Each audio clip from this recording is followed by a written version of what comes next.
Salut les gens, bienvenue sur la chaîne All Passion et bienvenue dans le Sud. Alors aujourd'hui, je t'emmène dans l'univers d'Assassin's Creed.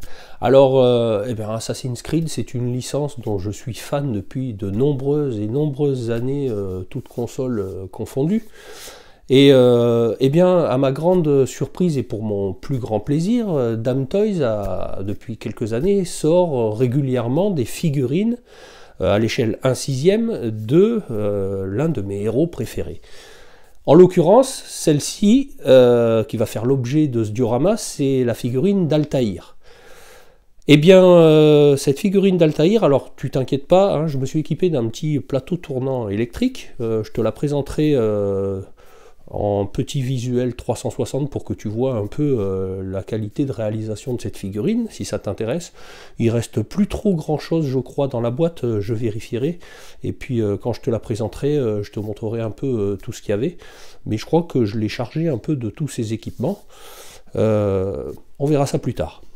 En l'occurrence, cette figurine, j'avais envie de l'exposer dans un diorama qui pour moi est un peu emblématique du jeu. Tu sais, c'est quand il se prépare à faire le saut de la foi et que ça te permet de faire une synchronisation de l'environnement où tu évolues et tu as un panorama 360 de tout l'arrière-plan et tu découvres les paysages un peu magnifiques de là où il se situe.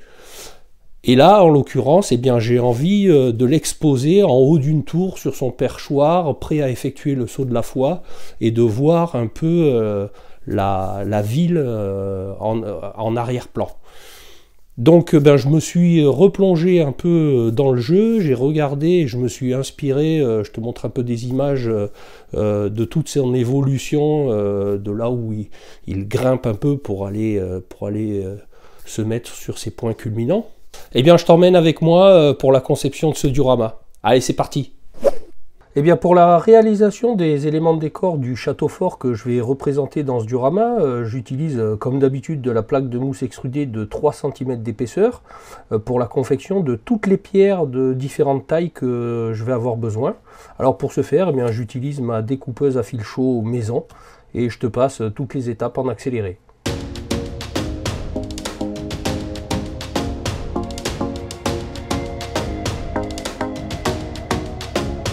Bon, alors je te montre rapidement un peu toutes les pierres que j'ai retaillées, hein. Alors dans diverses formes, hein, comme tu peux voir.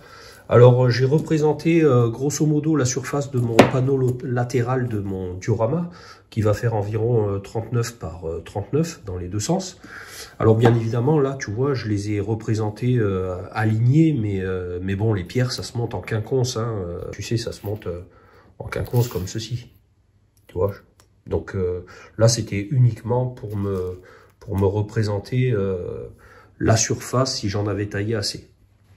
Et bien maintenant, prochaine étape, il va falloir tout poncer, toutes les arêtes de toutes ces petites pierres, et bien pour casser un peu les angles et faire un peu des effets arrondis et pas des effets qui correspondraient pas trop à ce type de décor-là.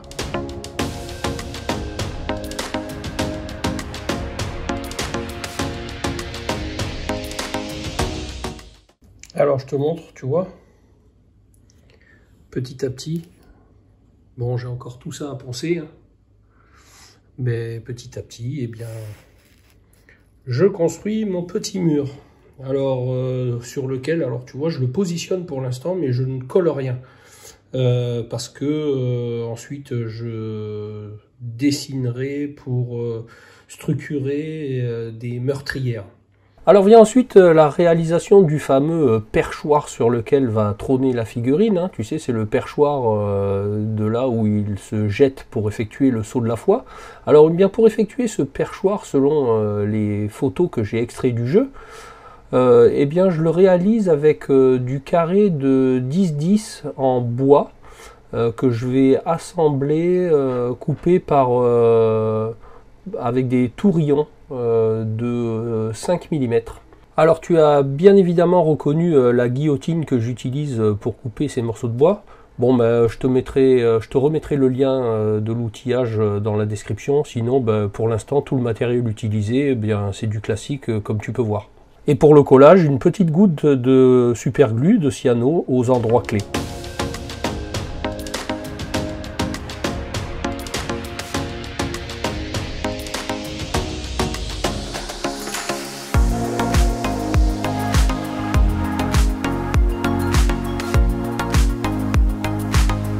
Alors quand on est bien attentif, on voit que ce promontoire en bois est assemblé aussi avec plusieurs pièces métalliques que je décide moi de réaliser avec des chutes de plaques de zinc qui me restent depuis la confection de mon sous-marin radiocommandé du Captain America, l'Hydrasub.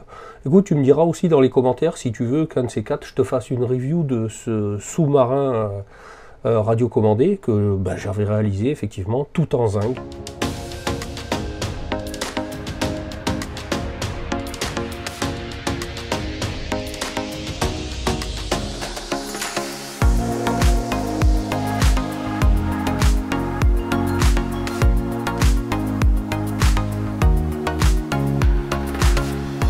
Et bien après avoir réalisé ce perchoir et la partie gauche de mon décor, et bien il est temps de s'attaquer à la réalisation du haut d'une tour de château fort sur lequel je pourrais fixer ce perchoir fraîchement réalisé. Et puis, et bien comme d'habitude, de la découpe pour confectionner des pierres et pour pouvoir bâtir ce haut de tour.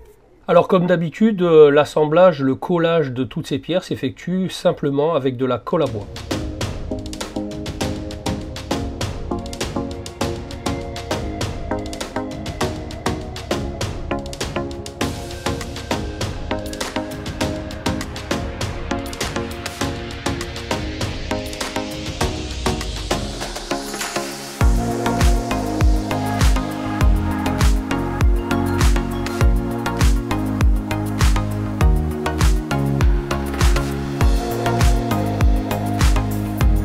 En plus des meurtrières, sur mon mur latéral gauche, eh bien, je décide aussi de recréer une fenêtre de tour qu'on voit sur le visuel.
Alors comme on peut le voir dans le visuel, les fenêtres des tours sont généralement équipées de barreaux que je décide de modéliser en 3D et que j'imprimerai ensuite avec mon imprimante résine.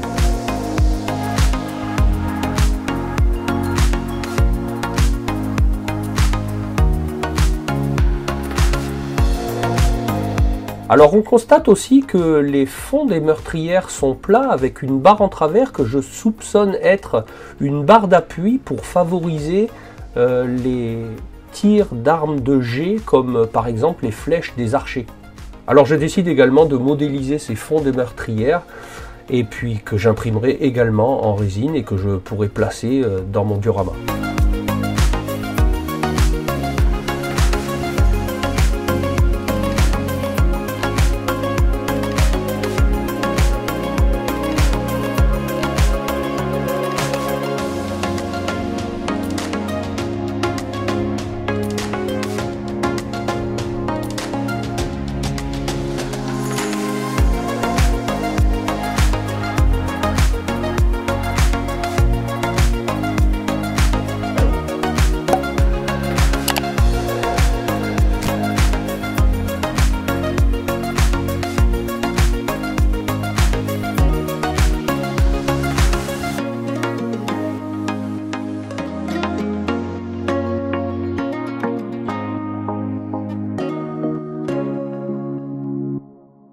Et bien voilà pour la première partie de la conception de ce diorama. Alors dans la prochaine et dernière partie, nous verrons tout ce qui est peinture, assemblage, mise en place dans la case avec la figurine que je te présenterai aussi, avec le décor aussi fait en collaboration avec Geoffrey de chez MyDisplay que tu peux un peu apercevoir ici. Alors comme d'habitude, si tu as aimé cette vidéo, je t'invite à me le témoigner avec un petit pouce et un commentaire, à partager sur tes réseaux. Si tu découvres la chaîne par hasard et que tu as aimé le contenu, je t'invite aussi à t'abonner et surtout d'activer la cloche avec toutes les notifications. Alors tiens, je vais faire une petite parenthèse aussi avec le principe d'abonnement parce qu'on m'a remonté l'info comme quoi il y avait des personnes qui aimaient ce que je faisais mais qui n'osaient pas s'abonner par peur d'être... que ce soit payant. Alors je rassure toutes ces personnes-là, les abonnements YouTube sont complètement gratuits. Il vous suffit juste de créer un compte sur YouTube ou de vous connecter par exemple avec une adresse Gmail de Google. Ça vous permettra ainsi de pouvoir vous abonner, c'est-à-dire en activant la cloche avec les notifications, justement d'avoir une petite notification qui vous informera que par exemple All Passion a sorti une nouvelle vidéo que vous pouvez aller voir. C'est complètement gratuit, rassurez-vous. Et puis vous pourrez ainsi pouvoir me mettre aussi des commentaires, liker, parce qu'actuellement vous pouvez rien faire tant que vous n'êtes pas connecté à YouTube. Voilà pour ça. Alors j'en profite aussi pour vous dire que je vous mets tout ce que j'ai utilisé dans cette vidéo en description et que je vous souhaite à tous une excellente année 2022 avec bien évidemment la santé, on garde le moral, on espère que tout ça va s'arranger au plus vite, je l'espère. Et puis vous pouvez toujours aller vous divertir en allant voir mes précédentes vidéos. Vous pourrez trouver ça enrichissant, divertissant. Et puis moi je vous dis à bientôt pour une prochaine vidéo. Salut les gens!